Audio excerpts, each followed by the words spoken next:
Hey guys, welcome back to my channel. My name is Tashana. If you are new here, welcome. And if you're not, welcome back. Thank you guys so much for coming. In today's video, I'm going to be talking about 10 things I learned in my 20s. Okay, so I'm still in my 20s, but I'm about to be in my 30s real soon. I'm actually looking forward. I'm not like a lot of persons who are scared to get older. I'm actually looking forward to just aging gracefully and growing up. I really have a lot of respect for older people. I feel like they're so wise. If you do it right, older women more specifically, I feel like you can learn a lot from them if they're wise, if they did it right. Already, you know it. Top everything, you know it. King already, you know it. My body soul got a king body. Body gon' shine, bling bling body. Calling all the shots, ring body. So yeah, still in my 20s, about to be in my 30s, and so I'm going to be talking about things I learned in my 20s. I'm hoping that it's people in that age group in their early 20s that are looking on this video. And so I would say to you, you're doing great. I know your 20s can be super stressful because it's that time when you're trying to figure it out. You just came out of your teens and you don't really know, you feel like you know everything, but you really don't. And so you're confused. You're not at a point where you're providing for yourself. You feel unstable. You have to be depending on people. They want to give you all this advice and you feel like you know everything and you just want to be left alone and to make your own decisions. Everybody coming with their advice, everybody telling you what you should have, what you shouldn't have, and everybody coming with when I was your age, and you looking back on your parents and thinking, oh, when they were my age they had kids and they had house and I had all these things, and you might be a little bit stressed. So I'm just here to give you some advice, the things that I've learned in my 20s. And so first things first is, number one, not everyone is gonna come with you. Not everyone. All the friends that you have right now, the friends that you've had in high school, the friends that you've had in primary school, your childhood friends, you might have grown with them and you might have had plans. Because I had a couple friends, we planned we're gonna live together, we're gonna do this, we're gonna do that. And when you are in your early 20s and you realize like, oh, we've drifted so far apart and what's going on, you might feel a little bit sad about it, whatever the case might be that caused you and that person to drift away, or the set of people to drift away from each other. Just know and find some peace with it. It's extremely normal for you to grow apart from people, and not everybody is gonna come with you. It's impossible. So when it starts to happen and people are where you're drifting away from people, you've grown apart from them, they've grown apart from you, just let it go. It's impossible for you to take all those friends with you into your late 20s, 30s. Even if you look at your parents, and you speak to them and you ask them, where are your childhood friends? Like, where is your best friend in high school? It's rare that a parent's gonna tell you that they still have this friend and they still speak to this friend to this day. People grow apart, that's what we do. Our minds wander, we all want different things, and we all have different personalities and we gravitate towards different things. So it's inevitable to grow apart. They're gonna meet new people, you're gonna meet new people, and that's gonna be your new circle. So just let it go. Number two, not just the people, but your past situations. You might have had situations where you were in traumatic situations, or even memories, even if they're good memories that you're fond of, you just can't let them go. There was like the best moments of your life. Oh my God, this was so good. I wish I could have this experience again, all that stuff. You also need to let that go, because some of the best times of your life have not happened yet. Even when you're 30, even when you're 40, even when you're 50, still some of the best times of your life have not happened yet. We learn, we grow every day, we create new memories. Other people come into our lives. We have yet to experience different parts of the world, different people, different foods, everything. There's so much more to experience outside of those old memories that you've had. it might feel that way, because absence makes the heart go fonder. I feel like when you're looking back on stuff, you feel to yourself like, oh my God, that was like the best time of my life. But each time, each year you evolve, each year you grow. I feel like every time you look back, you're thinking, oh my God, this was the best time of my life. If you're in your late teens right now, or your early 20s, if you think back when you were a teenager, you probably were looking back at your basic school, primary school life and thinking, oh my God, we had some good times. It's the same thing. Each year you evolve, each time you grow, you're gonna be looking back at every stage of your life, probably thinking differently, like, oh my God, this was the best time of my life. So say that to say, you still have not experienced the best moments of your life, the best memories of your life. It's for you to now create your memories and create the atmosphere that you want to live in and grow and thrive in. Create that and make that the best moments of your life. Every day, just keep creating.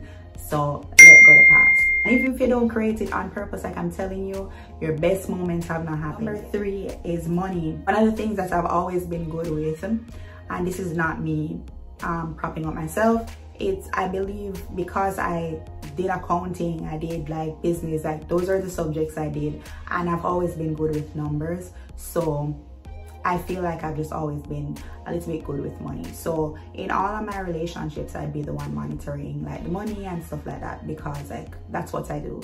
And even now my job, like it's me monitoring money. So I'm gonna say this, like, be smart with your money, come up with a budget and try to stick with your budget. Come up with percentages. 10% is this for food, 20% is for your rent, whatever the case might be. 30% I only want on miscellaneous, and then maybe another 10% for utilities and all that, and then save the rest. Okay, save the rest so that when you have random events that come up, you have some money put aside to take care of that. Credit cards, don't take out a bunch of credit cards. Make sure that the utilization of your credit card, make sure you're only using 30% of each card, pay them off every month, stuff like that. So just be smart with your money. If the pandemic didn't show you that anything can happen at any time, we can literally lose our jobs at any given time, and you need to have money put aside to be able to take care of yourself.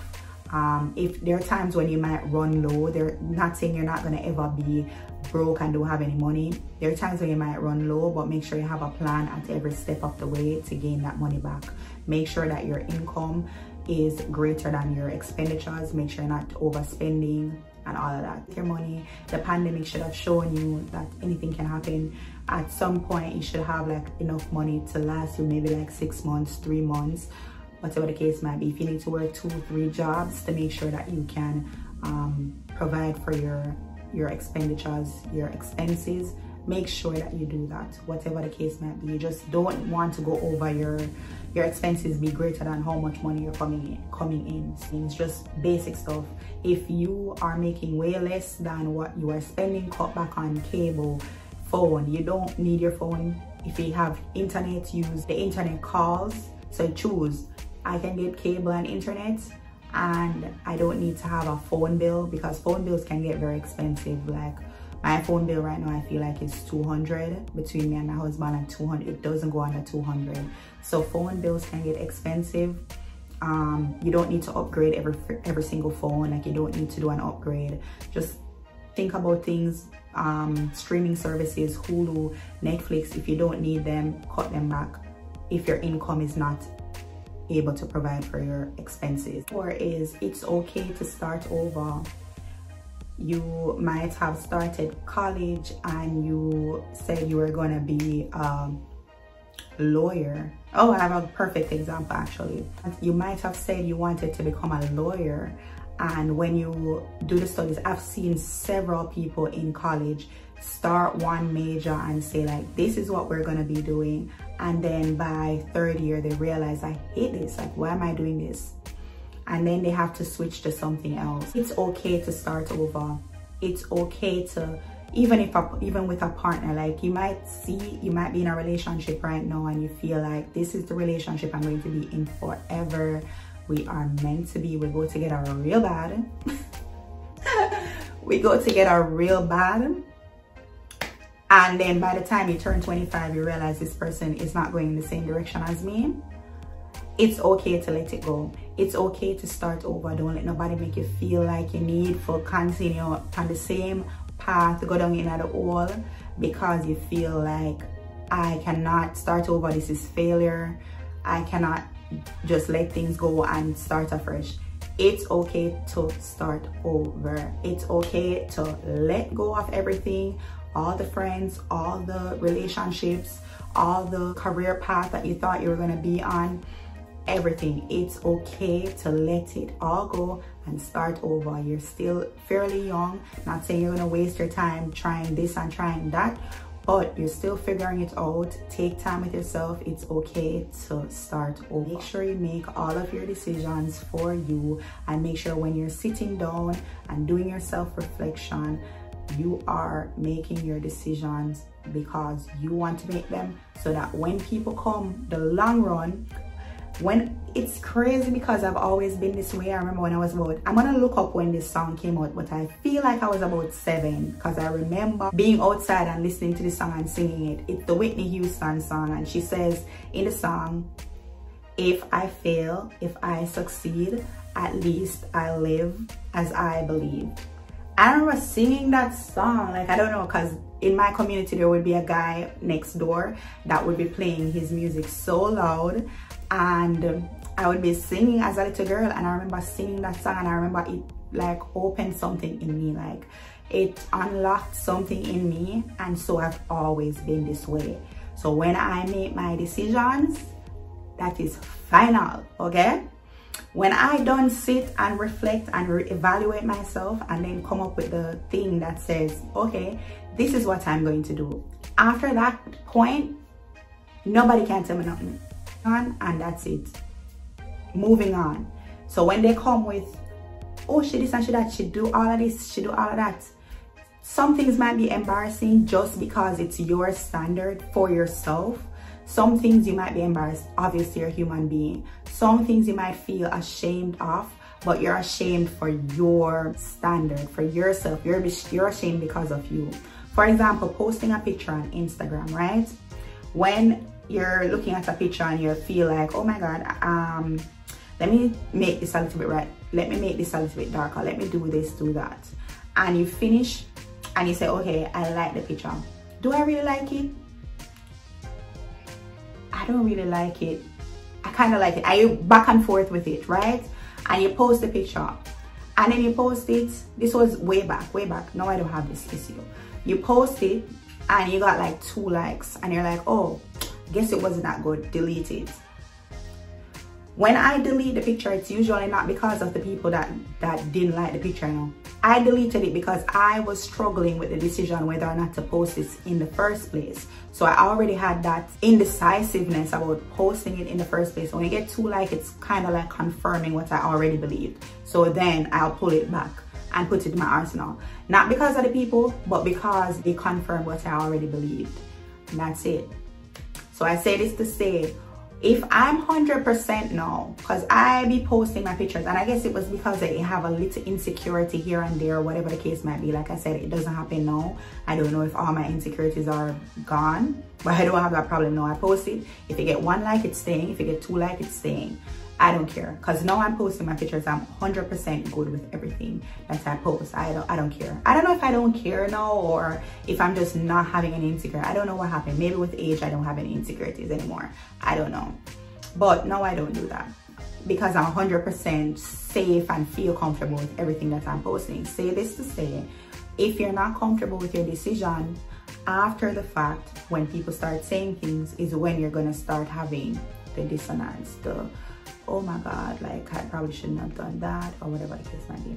So I'm saying this to say, again, when you're making your decisions, make them because you want to make them. Don't make them because anybody's forcing you to make them or because you think you're gonna please somebody by making that decision. 5 is take your time. You're still young, have a lot of time to make, you have a lot of space or room to make mistakes. Make those mistakes while you're young, so that by the time you get to 40, you learned this mistake already, know better already. Take your time. Even if you make a mistake, it's fine. You're still young. Adjust, rework your situation, and just go again. Slow down. I feel like a lot of people, this generation and the generations after us, we have a lot of pressure on us with Instagram, and it's always Instagram. It's always Instagram. It's Instagram, people's opinions. We're able to see people's opinions. Now, I spoke on this in my video that I did, the Tush Talks. I spoke about it. We're able to see every single person's opinions these days, whilst our foreparents and our parents, they weren't privileged, I guess, to see people. It's a blessing and a curse. They weren't able to see other people's opinions. If people were saying something, it was in person, and usually it's because the person is your friend and you welcome those opinions. But now we can see everybody's opinions, and we know everything, and everybody posting all their stuff and whatever the case might be. Take your time and do your thing the way how you want to do it, so that when you get to a certain age, you're fulfilled within yourself and you don't have any resentment. Like I said, with older people, some of them, if they didn't do things how they wanted to do it, they get to a certain age, they don't have that yearning to help the younger generation, because it's more so jealousy in them, because they feel unfulfilled in their own lives. And that's why a lot of people walk around miserable and try to make your life miserable, because they are unfulfilled. All right, so number six is there's no specific order. You don't have to do things in any specific order. You don't have to get married first. Well, if you're religious, I guess you get married first for your religious purposes, but let me use another example because I don't want to make anything whatever. But you don't have to go to school first before you get married. You don't have to go to school then get a job. You can get a job, go to school while you're doing the job, and then finish your degree, then move up to a better job. You don't have to buy a house before you buy a car. You don't have to, there's no specific order. Don't let anybody, don't let society pressure you into feeling like I have to do this in this specific order in order to get to this place. We all get to the place. Okay? We all get to the place. The purpose of life is to make sure you get to a place where you can provide for yourself, provide for your family, be happy, contented with your life. Don't make anybody force you to feel like you need to achieve this thing before you achieve this thing, in this order before I'm able to do this thing. No. You can do whatever you're doing as long as you are happy with your decision in the moment. Always come back to your decisions. As long as you are happy with your decision in that moment, do that for you. Okay? You don't have to do it no way. And let's take it back. I speak about this in my other video, Chit Chat, TED Talk, whatever, Tush Talks. Again, we were just supposed to be here picking fruits off the tree and living. We didn't even have clothes. When did it become all this specific things? We need to get the life insurance, and we need to get the 401k, and we need to get the this, and we need to get the that. When did it become all of this? When? Somewhere along the line, and somebody messed it up and made this whole pyramid that you need to climb up in order for you to be successful. Success is being happy every stage of your life. If you're happy with every stage of your life, you're good. Make your decisions for you, and you don't have to do it in any specific order. Don't be a bum. Don't be a cruff. Don't just go willingly doing anything in the world and fling yourself all about the place, but making sure that everything that you're doing is fulfilling to you at this moment. You don't have to do it in any specific order. Do it the way that makes you happy. The order is happiness, and that's it. Number 7, relax. And I'm gonna just leave it at that. Relax. Don't let it stress you out. Don't let the internet stress you out. Don't let nobody stress you out. Relax. Self-care, all that. Relax. You're still young. Don't overthink. Number 8 is go for it. There's a lot of things that you might want to do, but you're scared. You're scared of leaving the people that you have loved and have relationships with in the past. You're scared to move on to certain things, because if you do that, you're gonna leave them behind. A lot of times love holds us back. If you read The Alchemist, you'll know that. And I refer to this book a lot because I just learned a lot from that book, and it's just like my favorite book. So go for it. Love holds us back a lot. Love for everything. Love for the people and your community and all that. So you might not want to make certain decisions because you don't want to move on from people. Also, the fear of doing better than your parents. A lot of us, we come from parents that didn't do the best in life. They didn't do it right, and so we have this thing in us where we don't want to be. We kind of think we do, but we kind of don't want to do better than our parents. In a way, it's almost like a generational curse. It continues. Because why do I need to do all this? My parents didn't do that. So go for it. Whatever it is that makes you scared. They say some of the best decisions that you're going to make are the decisions that scare you the most, because that means you're stepping out of your comfort zone and you're moving into something that's actually going to make you grow. Because your comfort zone, you're not going to be growing. Your comfort zone, you're comfortable, you're just living. If you want to grow, you have to go for it. Go for the things that make you scared. Go for the situations and the opportunities that's going to cause you to leave people behind, because sometimes you need to leave them behind in order to meet new people and have new experiences. So go for it. Whatever that thing is that you're afraid of, go for it. Number 9 is opinions. It always comes back down to not listening to people. Form your own opinions. There's a difference between constructive criticism and people giving you wisdom and knowledge. Of course, use your discernment. Learn to decipher what you want to take and what you want to leave alone. But in general, people's opinions really doesn't matter. At the end of the day, like I said, it goes back to when you're done, when all is said and done, you need to be happy with the decision that you made. You need to be comfortable, because that's when you have resentment, you're bitter. By you get to a certain age, you feel like, what did I do? Because you lived your whole life going by the opinions of others. So be very careful and wary of listening to other people. Do what you feel is right for you in the moment, and if you do that every single step of the way, then by the time you get to the end goal, you're going to be good, because you did what was feeling right to you. You were true to yourself every step of the way, and so you're good when all is said and done. And number 10 is, there's going to be a lot of confusion. In your 20s, I feel like it's the most confusing time of your life, because you feel like you should have it all together and you don't. Focus on the things that make you happy. Focus on the things that the people that love you. Focus on all the good things. Focus on those and not focus so much on the negative stuff, because there's a lot of things that are going right for you, but because you're so overwhelmed with the bad stuff, you feel like you're not doing as well. You feel like you don't have it all together. You're not gonna have it all together, and just focus on the positive, leave the negative behind. Also, just manifesting, like, you can't manifest anything when you're on a negative vibration. You have to be on a positive vibration in order to manifest the luxury that you're going to be living in your 30s, okay? So have the good vibes, go out, enjoy yourselves to an extent, and just have positive vibes, positive people around you, so you can manifest your dream life for your 30s. Alright, so that's it for the video. Hope you learned something. If you did, leave it in the comments down below. And thank you guys so much for watching. I'll see you in another video. Bye.